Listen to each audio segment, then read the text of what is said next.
And so today we'll be talking about powerful tools, powerful energetic tools that help you unlock presence and awareness. And it's a practice that I've had um, in my life for a while now, and it's transformed who I am. It's transformed my life, and I'll share a lot of that as we get into it. I am also, just to tell you a little bit about myself, I have recently started the Workplace Shaman, and I'll tell you why. I've spent about 25 years in corporate America, and I did all sorts of roles and leadership and training, curriculum development, you name it, I probably did it. And as I started to transform, I started to use a lot of these Toltec practices in the workplace. And I was just astounded at how teams would run much more efficiently, and just the beauty of the work in the workplace. Um, Another tidbit about me: I've been a coach since 2012. Um, I'm a published artist and a single mom of two teenagers. So that's a little bit about me. Also, actually, I've been on the Toltec path for about 15 years now, and I am also one of the warrior goddess leadership team members, working with Heather Ashamara alongside other amazing warrior goddesses, teaching and mentoring new warrior goddesses. I've been part of that program for about 10 years now. And then that's led me here to the Workplace Shaman, and here working with you on Guidely. So a couple of logistics for today's session. If you have any questions for me, I'd like to save some time at the end to do a QA. Please go ahead and post those questions in the QA. And if you happen to have any technical issues, our Guidely host will be able to help you with those technical issues. If you just put those in the chat, that would be really helpful. The agenda for today: what is stalking? We'll cover who the Toltecs were, why stalking. We'll cover two types of stalking, which are jaguar and eagle stalking, and what stalking has done for me. And then we'll save some time for your questions. So what is stalking? Stalking has the word stalking has taken on a negative connotation in our society. You think about stalkers, or, just the word itself can seem really negative. And so I wanted to draw a definition to help us get into the mindset of what stalking is in the Toltec perspective. And the definition I selected was from Oxford Dictionary, and it's to pursue or approach stealthily. So when we look at stalking, we're not going to be stalking outside of ourselves. We're going to be stalking within ourselves and around our life. So I'll share more about that. I see it as the art of a keen self-awareness that comes from the Toltec idea of using stalking. So what they were brilliant in using the animal kingdom and connecting with the elements and connecting with the earth. And what they would do as a form of empowerment is leverage the majestic abilities of animals. And so if you think about the jaguar and the eagle, we'll go into a lot more detail about their majestic abilities. Stalking also teaches us to pay witness to our beliefs, thoughts, body, emotions, and those things that keep us stuck in survival mode. So a lot of times we will just be surviving. We will stay in just complacency and not really think about what it is we're doing. We're in autopilot, so to speak. So stalking helps us get out of that. One thing I've also noticed, as we incorporate a practice like stalking, judgment tends to creep in. And so I want to caution you against judging yourself in any way. There's no judgment here. We're always at free choice to make another choice. So if you find you make a choice and you don't like it, you can always make another one. There's no judgment that's needed. So now about the Toltecs. The Toltecs were an ancient indigenous society that existed around 500 to 1200 AD. And they're believed to have built the pyramids outside of Mexico City, just north of Mexico City, in a village called Teotihuacan. And so we're looking at a picture of part of Teotihuacan. This big pyramid that we're looking at is the Pyramid of the Moon. And I believe this portrait was probably taken from the Pyramid of the Sun. So the Toltecs are believed to have built these structures. And if you've never been to these structures, they're amazing. The precision in which every stone was placed, the artwork that was carved there, it's incredible and it's breathtaking. Some of the murals that are painted there still today, several thousand years later, have vivid colors, and you can still see a lot of the magical, miraculous magic that they had there. It's incredible. Um, the Toltecs were believed to be great warriors and healers, accomplished artists and sculptors, pretty much shamans, basically. And they were very, very mysterious. Anthropologists are still unveiling a lot of details about the Toltecs, and we're learning a lot more. It's believed that they went into hiding at one point, and they took their practices there where they kept apprentices in training. And those practices were to surface at the right time. And many believe that 2012 was that time that these practices were surfacing, even though we started to see some of it happening in the late 60s. The word Toltec is, the definition is artist of the spirit. And so the Toltecs really believed in taking ownership and creating your life and creating yourself. They were very much about self-leadership. They had advanced governments that also proved this. They were very advanced in science and astrology, and used a lot of the astrology to build these pyramids. And the reason why I love this practice and the Toltec spirituality is because we are self-leaders, and we're all in these times being called upon to become leaders, whether it be of ourselves, our homes, or in our communities. And a lot of the tools that the Toltecs taught teach us to be self-leaders. Next. So now onto why stalking. Why stalking? Well, for one, it brings awareness to our beliefs, habits, patterns, and agreements. And when I talk about agreements, I'm talking about, many of you may have read the Four Agreements by Don Miguel Ruiz. And in there, he talks about what he describes as domestication. And we are a product of the environments that we grow up in. So a lot of times we'll attach onto the beliefs that our family members have, or that we're assigned. In some ways, we were assigned certain roles. So if you think about a child, as a child, many of us were taught you are to be seen and not heard. So you may now close your throat and not speak your truth when you need to. Or you may have been taught that you have to be so independent and you can't accept help from anybody. Or you may have been taught that unless you accomplish a lot, then you can't be accepted. And so these are the agreements that we start to make over our life that keep us in autopilot and that keep us in certain habits that we may or may not want in our lives. And stalking allows us to deepen the examination of those habits and patterns and beliefs. And then from choice, we can choose to break those patterns, or we can choose to continue if they're serving us well. So I like to call it unraveling the stories. So we're unraveling these stories that we've believed all our lives and going into what we consciously want to choose for ourselves. So first, we're going to start with jaguar stalking. And if you look at this amazing creature, look at the intense gaze. Look at his paws, that fur, just amazing creature. And so what the Toltecs would do is really look at the characteristics of the animal. And that's where they took a lot of their power totems and things like that. So if you look at this jaguar, aside from being just beautiful, they are amazing stalkers. They can stalk from both in the water and in trees. They're very stealthful.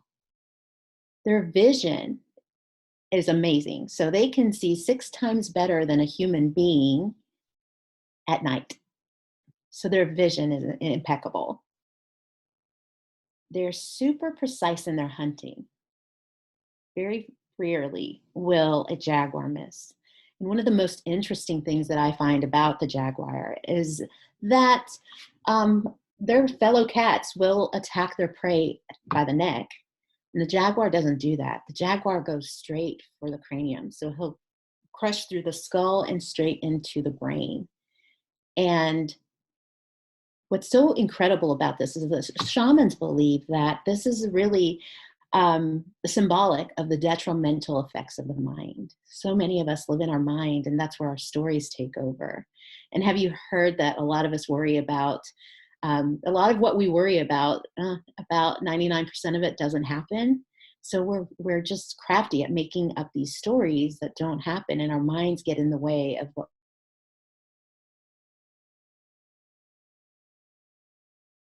talking its prey is very symbolic of our own minds getting in our own way.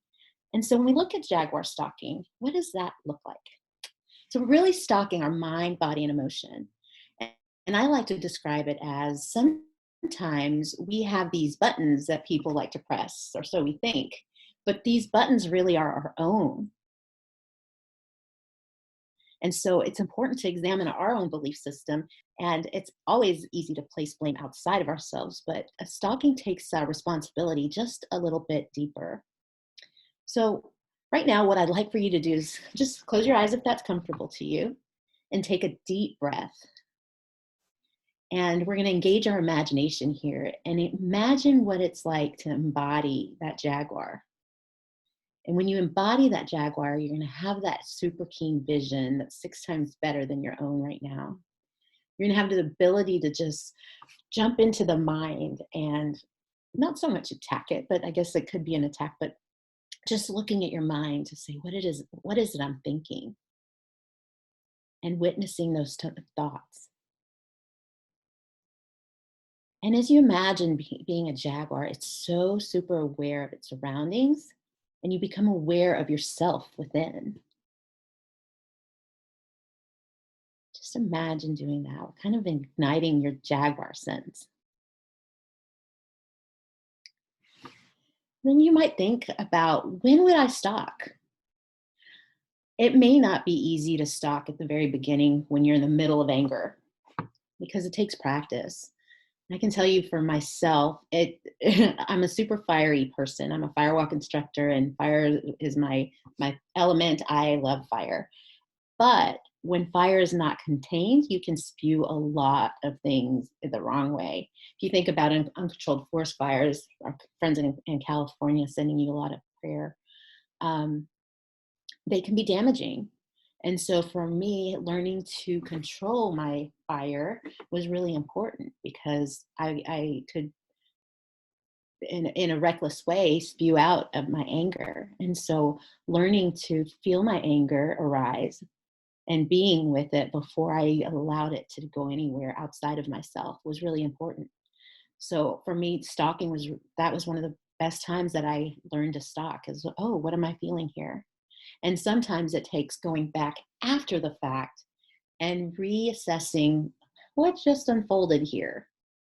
And so that's a really powerful way to start your stalking practice. Look at it as being a witness. You're a witness to what's happening within you and getting curious about what is happening with you. And once you've dismantled your story and figured out what that story is all about, or what the belief system is, you can clear it and set a new intent. So what do I want to believe now? For me, getting over being a fiery, spewy yuck when I was getting angry, it was, okay, pause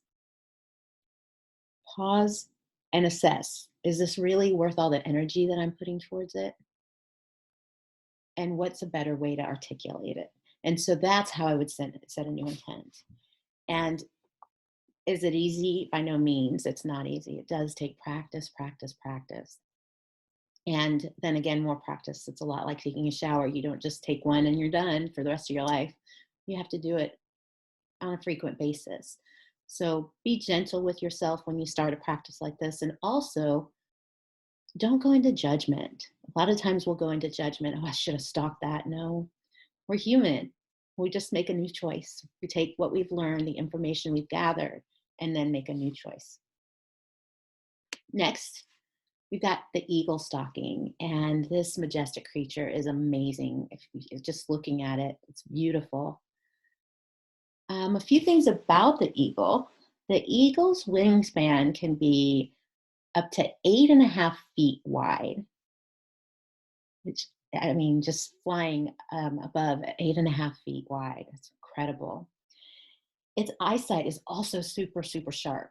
They can see their prey from up to a mile away.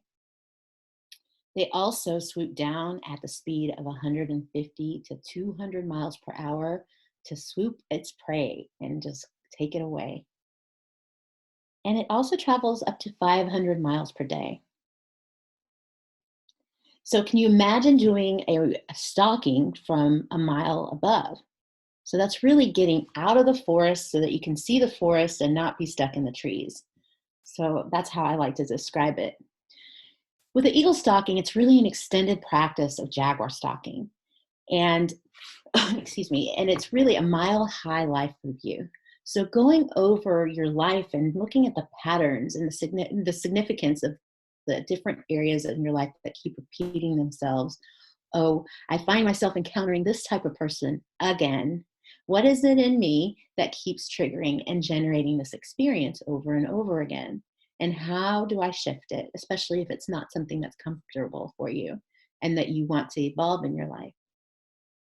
So you're able to recognize the different patterns and cycles. How do you find this also enables you to fly free from old judgments, fears, and agreements? So as you're doing your mile high review, you may be able to see, oh, wow, I have a tendency to attract the same type of mate over and over again. Oh, I have the tendency to create debt for myself over and over again. And so really what eagle stalking does is it allows you to see the big picture, how it's all played out in your life. And then also, it allows you to become the artist of your own life, setting your own intentions. So, what is it you really want to bring into your life? And you're free to choose. And that's the beauty of this practice is that it tends to take you into a much more focused awareness of where you are. You become present with yourself and you become self-aware of what your patterns and strategies are.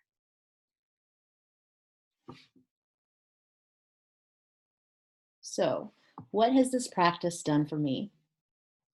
I have examined my life many times, um, but it started from when I was introduced to this practice. I was in a marriage for 16 years. So I spent about 2 years doing this practice before I got out of the marriage. It was emotionally abusive, and it was just not, I was dying a slow death. And up until that point in my life, I pretty much felt like I had to stay married forever.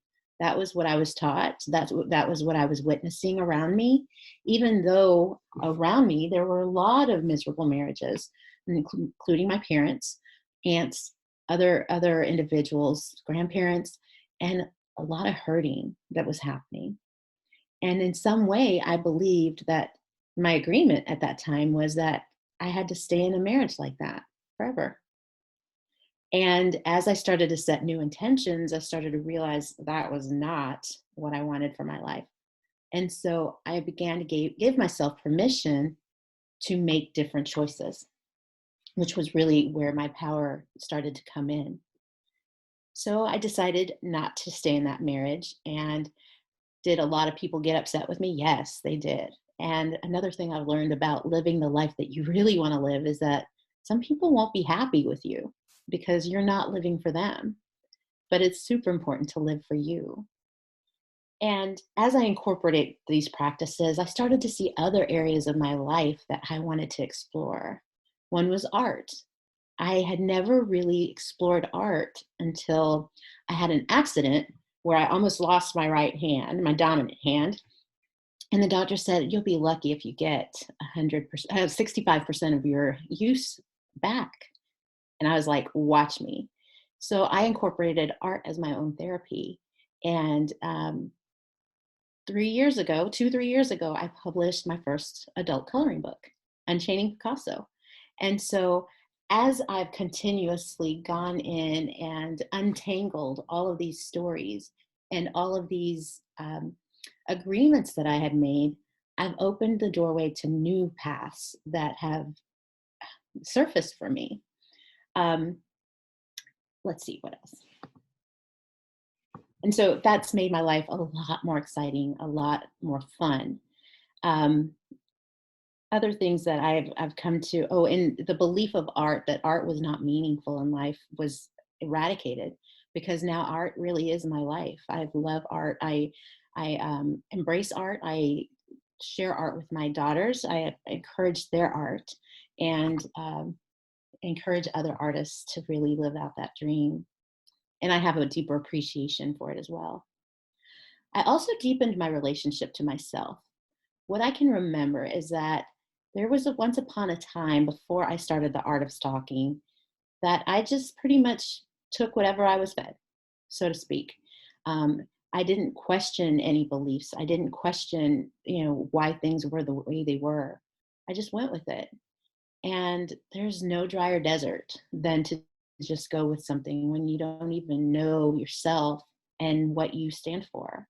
And so this encouraged me to do deep exploration of myself. And one thing that I've learned is that our relationship with ourself is the most important relationship there is, because ultimately you will be everywhere you go.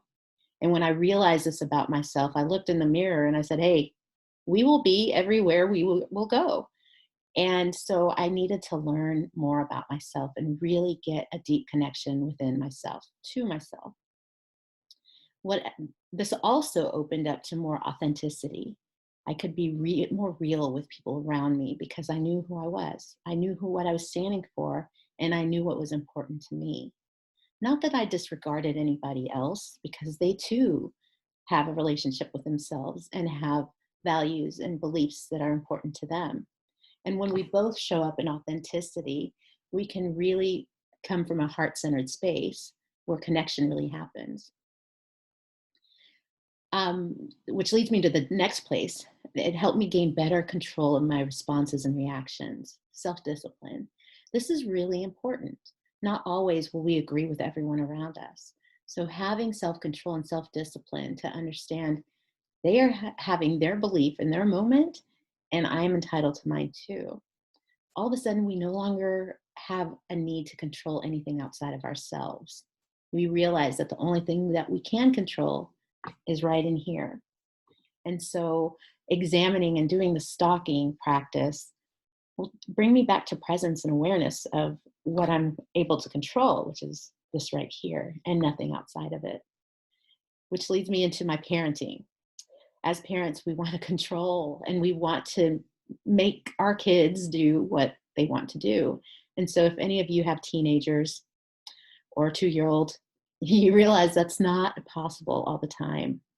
We can influence and we can suggest and we can ground them, but ultimately, will they continue to do it? They might. But I can tell you that working with the Toltec practices, it's changed a lot of my own parenting style. I come at things in a very different way. I really try to position things to my children so that they realize they're making choices. In every single moment, they're making choices. And what choices do they want to make? And in a way, this is kind of teaching them stalking, because as they make their choices, I'm able to point out, hey, you've made this choice. You made the choice to not come home on time. So then there's a consequence. Tell me, is this choice worth it to you? And so parenting from that perspective, that really gives them some introspect. My prayer is that it will help them stalk themselves in the future. And I already see them stalking themselves, because many times they'll come to me when situations happen and say, Mom, I'm not really sure why I had this reaction. Will you talk with me about it? Or even when we do have disagreements, they'll point out what's actually happening within them. And it opens up for a lot more communication that way. Another area in my parenting that is very different. I have a daughter who just graduated in 2020, and she's opted not to go to college. And I am in full support of that. I didn't get my first degree until I was 38, and then the second one when I was 42. And it doesn't all have to be done in the sequential order that we have been taught. That's an agreement that we've made, and it's not necessarily the truth. And when I gave her the different symptoms of what we're seeing when kids go off to college to pursue that 4-year degree that it seems so promising, what she didn't see was many of these kids come home and don't get a job in that arena, and they're stuck with all the student debt. And she clearly didn't want that and wanted to explore more. She's an artist. She wants to explore her artistry, her music, and work at the same time. And also educate her voice and do the things that really make her sing. And as a parent, many other parents are a little bit in shock when I tell them that. I support that. But at the same time, we're only given this life once. And so to relish in it and live it to the fullest is what I'm teaching them as a mom. And I feel the Toltec life, being the creator of the spirit, the artist of the spirit, being able to create that for ourselves is really important. And for me, it started with the stalking practice. And then and then two, I've started a book on how the Toltec parenting has evolved in our home, and it's called Dessert First Parenting. So that'll be working on that here really soon. It also involved me as a leader. Many leaders feel that they have to know more than all of their employees in order to be a good leader, a good manager. And what I found was I didn't need to know more. I needed to know myself, and then I needed to be embracing of the fullness of that people that were showing up, and to trust them, and to also see them as artists, and then to become co-creators of the space we wanted to work in. And what I found as I did this was the trust between individuals grew and intensified, and teams were more cohesive. People were happy to be at work. They started to stalk themselves and stalk how they were actually managing their own employees, or how they were taking things personally, or how they wanted to control other work groups. It was very interesting to see how they themselves would come and self-tell when they felt like they'd done something wrong. And so I really saw an evolution happen in the workplace as practices like this started to be shared and embraced within the workforce. And lastly, the art of stalking allows me to be present with others and have compassion and understanding, because we step out of the judgment role and we step into the role of acceptance of others. This really takes on a whole new practice. And so, um, being present and having compassion toward yourself too is really important. And so, this is really what the stalking practice has been for me. As a Toltec, there's so many different practices that I use, and I teach with Warrior Goddess as well, and incorporate into my life. And it truly has been life changing. And so I encourage you to utilize the practice. Just imagine yourself being that jaguar or being that eagle, to look at your life and to see where you are and what it is you want to bring into your life. Now I'm going to check in to see if we have any questions. Let's see here in the chat. Pounce on those thoughts. Absolutely. If you think about, being a jaguar and you pounce on those thoughts, that's, yeah, a good way to look at it. Thank you, Deirdre. Any questions? Let me see. Shannon, are you able to see any questions?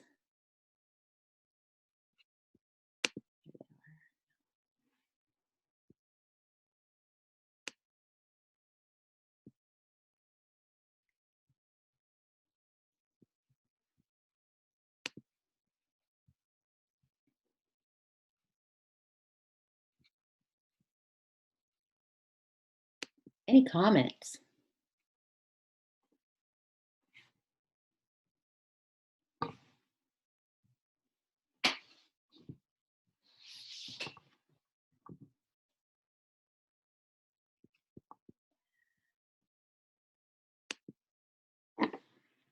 These are new ideas for the workplace. How did I gain people's buy-in?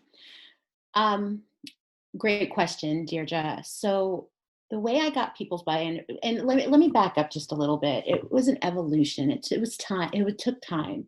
So over time of my using the practicals, the practices for myself, every area of my life began to change. It began to change in my home. It began to change my relationship with my former husband, my relationship with my children, with everybody around me. And I just found myself getting more and more in alignment with authenticity. And as I'd go into environments and become a leader, um, they would see me live this practice out.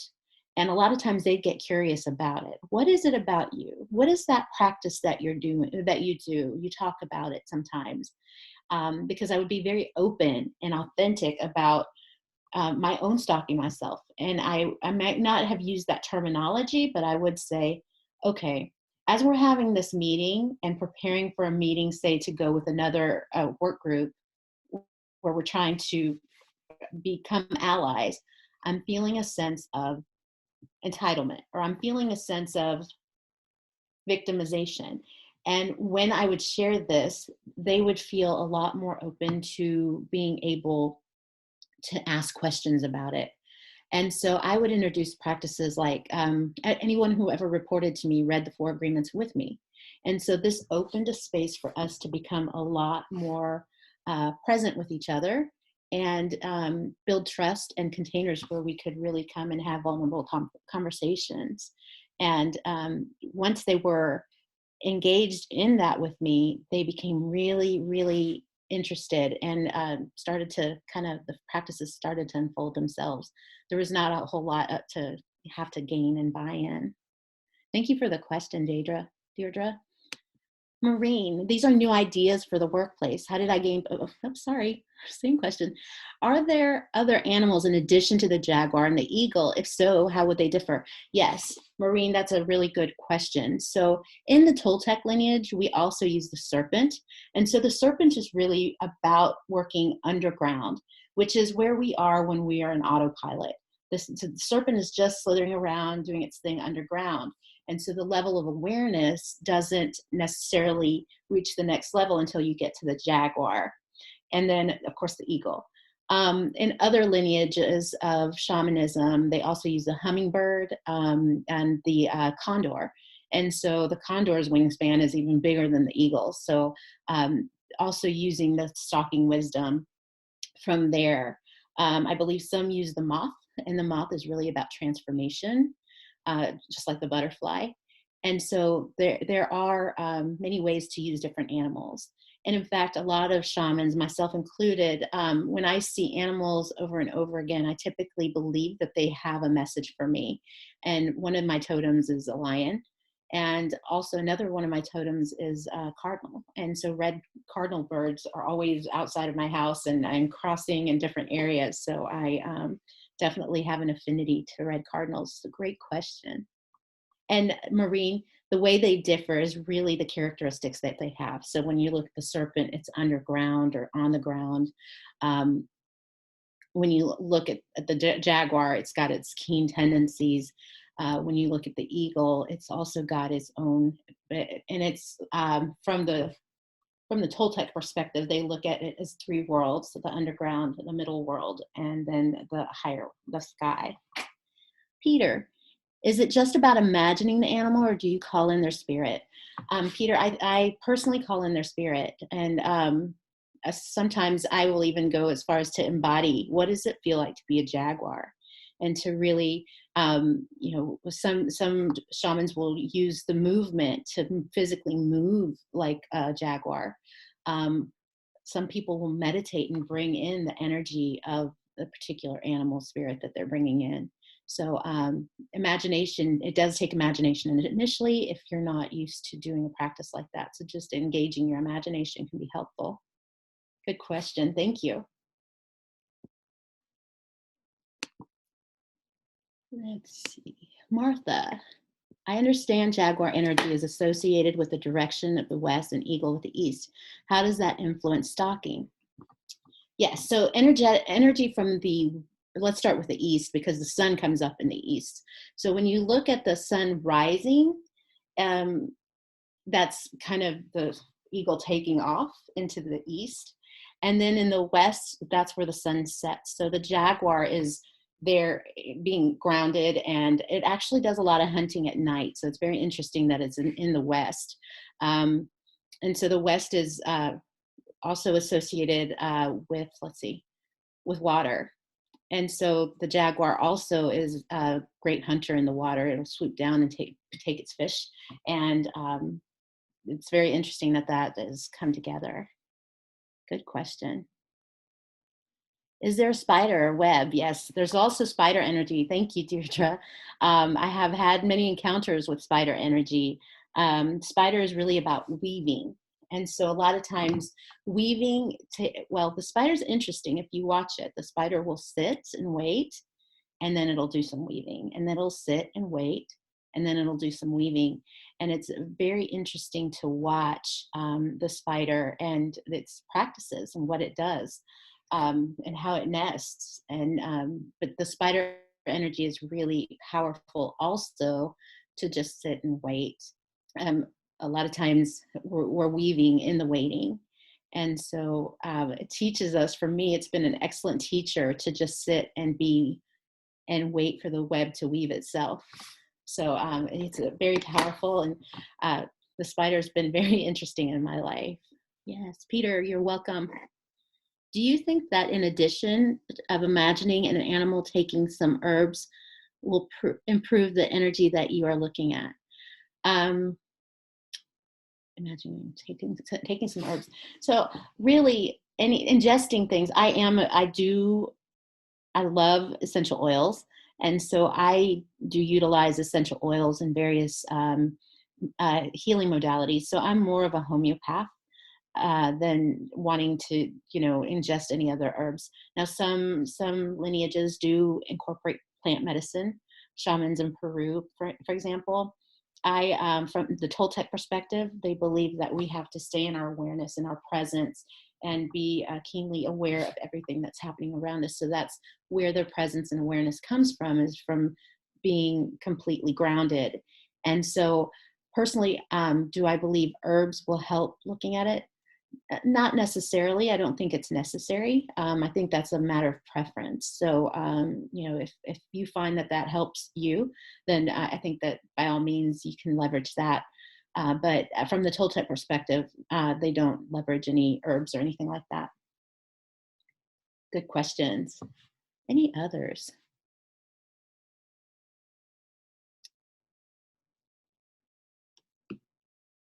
So I'll go ahead and tell my spider story since Deirdre brought that up. So last year I was in the Warrior Heart Ranch, is a ranch where we get together as a warrior goddesses and other things. And it's still in development, but I was there for a week-long retreat with the warrior goddesses. And we were really doing a lot of feeling into what's next, and starting to create for ourselves. And at that time, the spider came to me, and I was really sitting in spider energy, which was not something I was used to, because having spent so much time in corporate America, I was always on the go, go, go, go, go, go, rarely stopped, which is why I incorporated at least a quarterly retreat to get completely away and disconnected and off the grid. And so when I came back, I have this closet that I use for my meditation, and there was a spider in that closet, and I immediately wanted to just kill it. And the spider spoke to me and said, "No, don't kill me. I want to help you." And so I thought, okay. So every day I would spend my meditation time and journal time in this closet with the spider. Now there's a sauna, so it wasn't like I was right with the spider. And I watched it every day for about 3 weeks. And that spider, some days I'd wonder, is it still alive? And I would somehow communicate with the spider, and the spider would tell me, you know what? I will be gone when you don't need me anymore. I'll just be gone. And I thought, oh, okay. And so day after day, at the beginning, I thought, well, I'm not going to need it anymore, and it's going to be gone. And no, it was there for about 3 weeks. And there were times that I would wonder, and I would be so still, and I'd think, has it died? And I would look at that spider, and some mornings it would weave its web, and we're talking 4 or 5 in the morning, and then other mornings she'd be completely still. But in this time, she was giving me the wisdom of how to stay still and just be. And then 3 weeks into that, I was started to look forward to seeing her every morning. And 3 weeks into that, I show up one morning and she's not there. And it was so funny because I had a deep sense of sadness that she was no longer there. And I was comparing to what it was like initially when I wanted to kill her, and then she was gone. And so the animal kingdom has so much to offer us, so much wisdom, and so much that we can gain. Truly, it's been a pleasure to share with you about the animals and what they have to offer. If you would like to reach out to me, you can find me at the Workplace Shaman and also on Guidely. I'm really excited to be one of their coaches and coming on and working with them alongside with all these wonderful speakers you had today. Thank you to you for giving yourself this gift of showing up for the Guidely Summit today. And thank you so much to the Guidely staff for being such a support and helping us all put this together. Many blessings to you. Thank you for being here.